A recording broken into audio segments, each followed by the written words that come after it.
और यहाँ सृष्टि बृजभूषण से बोलती है, पुलिस तहकीकात तो कर रही है, इसका मतलब जनक का मर्डर हो चुका है। यह तो तय है कि जनक तो डेफिनेटली मर गई है। तो फिर ये नूतन कौन है? सच में उसकी बेटी है क्या? और अगर उसने शादी की है तो फिर उसकी बीवी कौन है?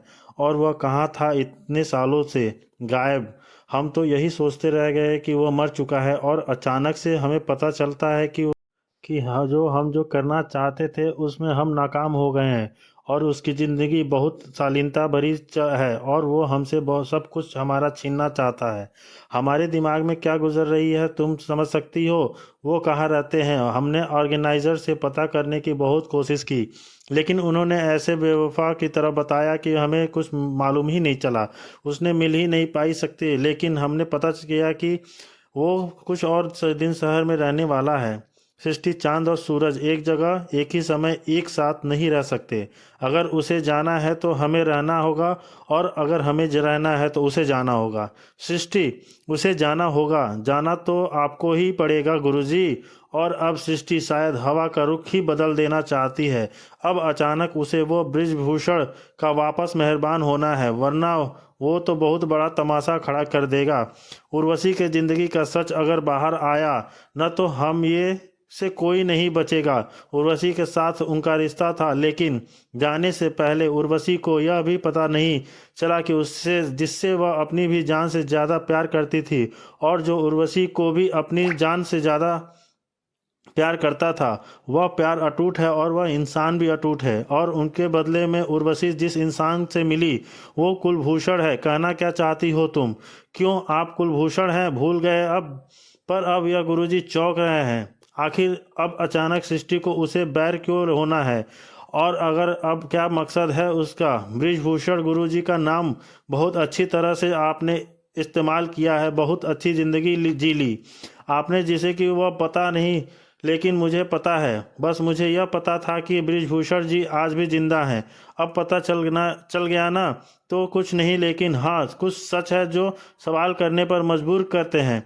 इसलिए तो मैं कहना, मुझे रात भर नींद नहीं आई, इसलिए सुबह सुबह आपसे मिलने चली आई हूँ यहाँ पर। और अब यह दोनों के बीच भी गुठी हो भी क्या सृष्टि की सुलझाएगी क्या?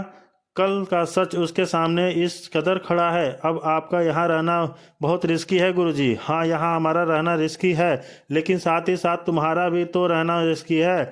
नहीं, मेरा कैसे? मुझे तो सिर्फ एक सच पता चला है, सिर्फ सच ही पता नहीं चला, तुम भी इसमें शामिल हो। कैसे? मैं कैसे शामिल हूँ? भूषभूषण जी को मारने की कोशिश मैंने नहीं की थी। आप अपना नाम बदलकर, मैंने बृजभूषण का नाम इस्तेमाल नहीं किया। उनकी दौलत शौहरत इज्जत मैंने नहीं छीनी थी। इतनी ही नहीं, असली बृजभूषण की बीवी के सामने मैं खुद बृजभूषण बनकर नहीं गई थी।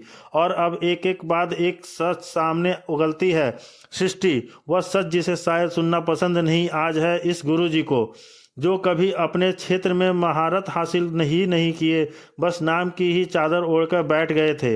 और देखिए ना, आप दोनों इतने एक दूसरे जैसे दिखते हैं कि बेचारी उर्वशी मरने से पहले यह सच जान भी नहीं पाई। तुम्हारी बातों का मतलब समझ नहीं पा रहे हैं हम समझाते हैं। मुझे ऐसा लगता है कि कुछ दिनों के लिए आपको अंडरग्राउंड जाना चाहिए। अंडरग्राउंड? और हमें कहना क्या चाहती हो तुम? छुप नहीं तो पकड़े जाने का रिस्क है। असली बृजभूषण जी का नाम आपने बहुत अच्छी तरह से इस्तेमाल किया है। उनकी दौलत इज्जत शौहरत बहुत सालों से आपने छीन ली है। अब अगर वापस आने के बाद वह आपसे सब कुछ लूट लेंगे न, तो आप किसी को भी चेहरा दिखाने के लायक नहीं रहेंगे। और वो इसी के लिए वापस आए हैं, वरना आमने सामने खड़े नहीं होते वो। और अब सृष्टि जो बातें डंके के चोट पर कह रही है, आज आपने उस गुरु जी को जो कल तक उसके लिए भगवान समान थे, अब वह भी चौंकता है। मतलब सारा काला चिट्ठा की जिंदगी उसी पर थोप रही है। स्टेज पर सबके सामने आपकी आंखों में आंखें डालकर उन्होंने उस लड़की को अपनी बेटी कहा है, बिना डरे बिना कंफ्यूज हुए। इसका मतलब वह सब कुछ जानते हैं, आप नहीं जानते थे। कहना क्या चाहती हो तुम? मेरी क्लियर है। मैं यह कहना चाहती हूँ कि आगे से मेरा साथ। तुम्हें ऐसा क्यों लगता है कि तुम बहुत चालाक हो? तुम्हारी हर चालाकी का सबूत है हमारे पास। और आखिरी सबूत यह है कि तुमने झनक को, मतलब तुमने और तुम लोगों ने मिलकर झनक को खत्म किया है। पर शायद यह सबका असर सृष्टि पर अब हो ही नहीं रहा। उसे कोई फर्क ही नहीं पड़ रहा कि यह गुरुजी अब क्या सोचते हैं और क्या बोलते हैं उसके बारे में। आखिर ऐसा क्यों? क्या वह कोई और सच जानती है जो यह नहीं जानते? अब यह बात दुनिया को पता चलेगी तो क्या होगा? इसका सबूत है आपके पास? आप तो शहर में भी नहीं थे, तो आपके पास सबूत कहाँ से आएगा? आपने तो सिर्फ सुना है, जैसे बाकी लोगों ने सुना था, इसलिए आप भी वही मान रहे हैं जो बाकी लोग मान रहे थे। जैसे पुलिस वैसा मान रही थी, और ना इसलिए तो मुझे अरेस्ट किया था, लेकिन फिर मैं बेल पर छूट गया क्योंकि पुलिस को भी कोई सबूत नहीं मिला। अगर आज आप भी सबके सामने जाकर कहेंगे ना कि मैंने झनक की जान लेने की कोशिश की है, तो आपकी बात कोई नहीं मानेगा क्योंकि आपके पास कोई सबूत ही नहीं है। दृष्टि, हम सब जानते हैं कि तुम सांप की तरह फन फैलाकर किसी को भी कभी भी डस सकती हो, इसलिए हमने तुम पर कभी विश्वास नहीं किया और अब एक दूसरे को डराने धमकाने की कोशिश में लगे हैं दोनों, क्योंकि चोर चोर तो मौसेरे भाई ही होते हैं। अब देखना है कि कौन से चोर की दाढ़ी में कितना तिनका ज़्यादा चुभती है, क्योंकि अब चुभन चुभने का वक्त आ गया है। वह क्या है ना, समय काल परिस्थिति एक जैसा तो कभी नहीं रहता। किसी के लिए तो अच्छा होता है तो किसी के लिए बुरा होता है। कोई कुछ नहीं कह सकता कि कब परिस्थिति समय करवट ले ले, कब बदल जाए, किस पे भारी पड़ेगा किस पे हल्का, ये तो समय बताएगा। इसलिए आगे देखते हैं। आगे जब सृष्टि और गुरुजी की बातें चल रही होती हैं तो गुरुजी बोलते हैं दृष्टि से, जानती हो कि सांप की तरफ फम फैलाकर किसी को भी तो तुम कभी भी डस सकती हो, इसलिए हमने तुम पर कभी भी विश्वास नहीं किया। इसलिए आज तक की हमारी सारी फ़ोन कन्वर्सेशन हमारे पास रिकॉर्डेड है। तुम कहो तो हम पुलिस को सुना सकते हैं। हाँ हाँ, बिल्कुल सुना सकते हैं, लेकिन अगर आपके पास सारी कन्वर्सेशन रिकॉर्ड है तो आपको ऐसा क्यों लग रहा है कि उसमें आपका कोई रोल नहीं है? अगर कन्वर्सेशन हम दोनों की है तो आप भी इसमें शामिल है ना। आपने ही तो मुझे इजाज़त और आज़ादी दी थी कि बोलने की, तो इनका मतलब आप भी शामिल थे और बराबरी के भागीदार। मुखर्जी, तो आखिर अब कौन हरा सकता है बातों में? आपके पास हर सवाल का जवाब है। आज के दिन चाहती क्या हो तुम? मैं चाहती हूँ कि आप सबकी नज़रों से दूर जाएं, और इसमें तुम्हें क्या फ़ायदा होगा? आपको बहुत बड़े बड़े इंस्टीट्यूट्स हैं, बड़े बड़े स्कूल्स हैं, महीनों में लाखों कमाते हैं मैं चाहती हूँ कि आप रिटायर हो जाएं और सारी जिम्मेदारी मुझ पर सौंप दें।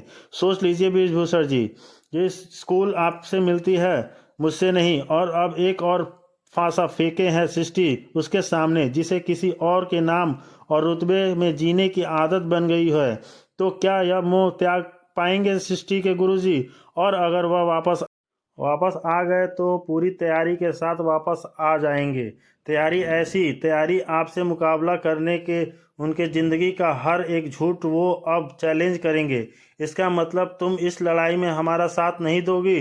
झूठ की लड़ाई में आपने साथ देने नहीं दिया, ठीक है, लेकिन आपको ऐसा क्यों लगा है कि सच की लड़ाई में मैं आपका साथ नहीं दूंगी?